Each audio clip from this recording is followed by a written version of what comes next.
इस प्रकार है।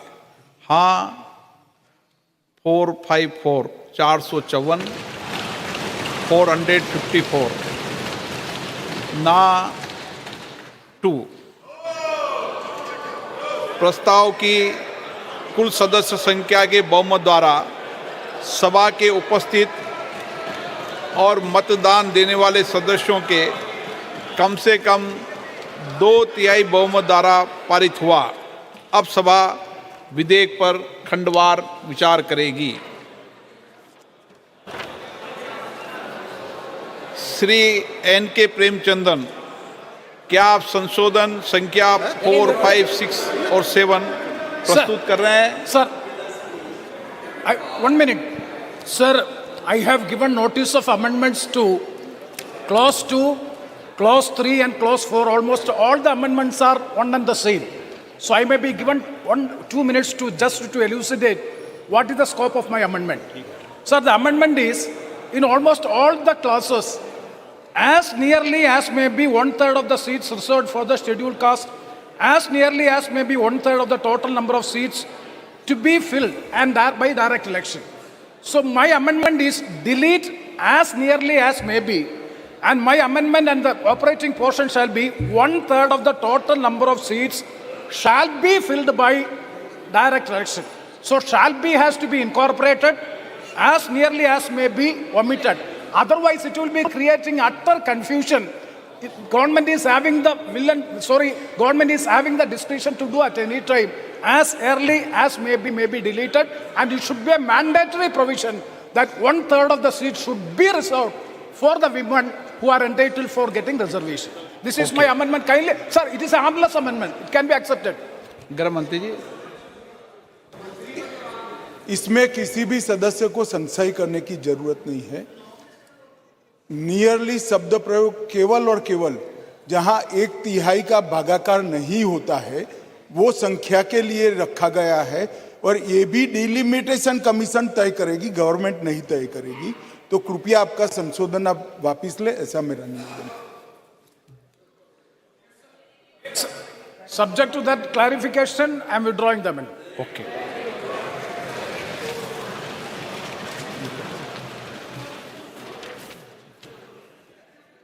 असाउद्दीन ओवैसी जी, क्या आप संशोधन संख्या 37 प्रस्तुत करेंगे? सर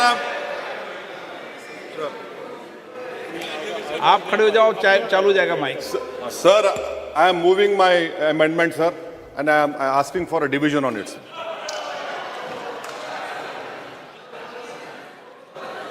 आपके पक्ष में कोई नहीं है। अल्लाह। ओके। प्रश्न ये कि संशोधन संख्या 37 को स्वीकृत किया जाए।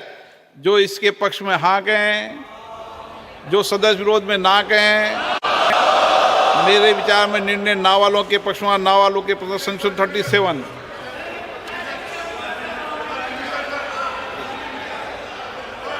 लोबियां पहले से खाली, अब खंड 2 को सभा के मतदान के लिए रखता हूं। प्रश्न है कि खंड 2 विधेयक का अंग बने। अब मत विभाजन।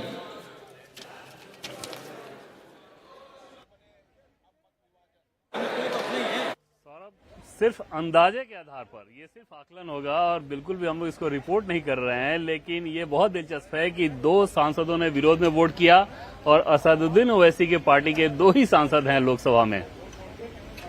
जी हाँ, बिल्कुल। और उन्होंने दिन में ही जो है बड़ा स्पष्ट कर दिया था कि इस बिल में मुस्लिम महिलाओं के लिए, ओबीसी महिलाओं के लिए आरक्षण नहीं है, ये होना चाहिए। बल्कि उन्होंने तो फिर बाद में बहुत सी बातें और भी कही थी कि देश के अंदर हिंदू मेजॉरिटेरियन नेशनलिज्म की सरकार चल रही है, हिंदू वोट बैंक बन गया है। तो समझा, ऐसा लग रहा था कि कम से कम वो हैं और उनके जो साथी सांसद है औरंगाबाद से आने वाले इम्तियाज जलील, वो हो सकता है कि इसके विरोध में वोट करें और 2 ही वोट पड़े। अब मैं भी आपकी बात में अपनी बात जोड़ देता हूं कि ये हम जानकारी के आधार पर पहले से खाली है, ये जो 2 वोट हैं उन्हीं के वोट हो। खंड 2 सभा के मतदान के लिए रखता हूं।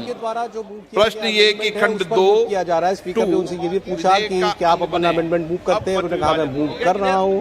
और फिर चूंकि ये कॉन्स्टिट्यूशनल अमेंडमेंट है तो इसमें वॉइस वोट से कोई निर्णय नहीं हो सकता है, इसके लिए डिवीजन होगा ही, वोटिंग होगी ही। इलेक्ट्रॉनिक वोटिंग आज नहीं हो रही है तो फिर से इस पर अब पर्ची से मतदान कराया जा रहा है। और असदुद्दीन ओवैसी को अगर उनके संसदीय कामकाज को भी सौरभ देखें तो वहां पर भी जो उनकी अपनी कंस्टिट्यूंसी है, जब मैं कंस्टिट्यूंसी की बात कर रहा हूं तो उनके लोकसभा क्षेत्र की बात नहीं कर रहा हूं, देश में जिस सेक्शन के लिए वो अपनी पॉलिटिक्स करते हैं उसके लिए भले ही नतीजे के तौर पर वो कुछ भी हासिल ना कर पाए क्योंकि नंबर्स उनके पास नहीं होते, लेकिन वो ये जरूर सुनिश्चित करना चाहते हैं कि रिकॉर्ड पर वो आ जाएं ताकि अपने सेक्शन में ये बता सकें। और ऐसे अनेक अवसरों पे हमने देखा है कि जब भी बिल की बात आती है पता चला कि कहीं आसपास भी नहीं है अपोजिशन उस बिल के विरोध में, फिर भी वो डिवीजन जरूर मांगते हैं ताकि लोकसभा के रिकॉर्ड में ये रहे कि हाँ हमने इसका विरोध किया था।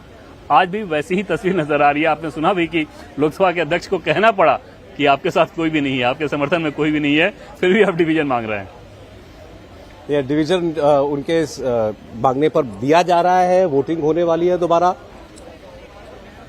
पहले आपने देखा कि पूरे बिल पर वोटिंग हुई, उसके बाद अब खंडवार जो है वो वोटिंग हो रही है और उसमें अमेंडमेंट जो था, पहला अमेंडमेंट जो था जिनकी तरफ से उन्होंने उस पर क्लैरिफिकेशन मांगा, क्लैरिफिकेशन आ गया, उन्होंने कहा मैं अमेंडमेंट मूव नहीं कर रहा हूं। फिर ओवैसी खड़े हुए और उनसे पूछा गया, उन्होंने कहा कि मैं अपना अमेंडमेंट मूव करता हूं और उसके बाद अब उस पर जो है मतदान किया जा रहा है। हालांकि वो कोई भी अगर हम ये, क्योंकि हम नहीं कह सकते कि किसने खिलाफ में वोट किया है, लेकिन कोई भी किसके खिलाफ वोट कर रहा हो तो वो ये कहना चाहता है कि भाई इसमें ये दो ही तीन बिंदु हो सकते हैं, ये तुरंत लागू क्यों नहीं हो रहा है, या ये कि कोई ये चाह रहा हो कि इसमें ओबीसी का आरक्षण हो या मुसलमान महिलाओं के लिए आरक्षण हो, लेकिन महिलाओं के लिए तो आरक्षण हो रहा है ना। ये जो इन प्रिंसिपल बात है इसके खिलाफ कोई कैसे हो सकता है? बिल्कुल सौरभ, और अगर आप खिलाफ में वोट भी कर रहे हैं तो क्या तुरंत लागू हो जा रहा है? एटलीस्ट लागू तो हो रहा है, बावजूद उसके खिलाफ में इस आधार पर वोट करना है। या मान लीजिए किसी रिजर्वेशन के आधार पर आपने वोट किया कि इसमें ये रिजर्वेशन नहीं है तो मैं खिलाफ में वोट कर रहा हूं, उसका भी बहुत मतलब नहीं समझ में आएगा कि क्योंकि अगर आपको रिजर्वेशन के लिए वोट करना है तो वो काम आगे हो सकता है। और उसके लिए भी ये जरूरी है कि पहले महिलाओं के लिए रिजर्वेशन तो हो। महिलाओं के लिए जब रिजर्वेशन होगा तो फिर आप धर्म के आधार पर बात करेंगे या जाति के आधार पर बात करेंगे, SC ST के अलावा।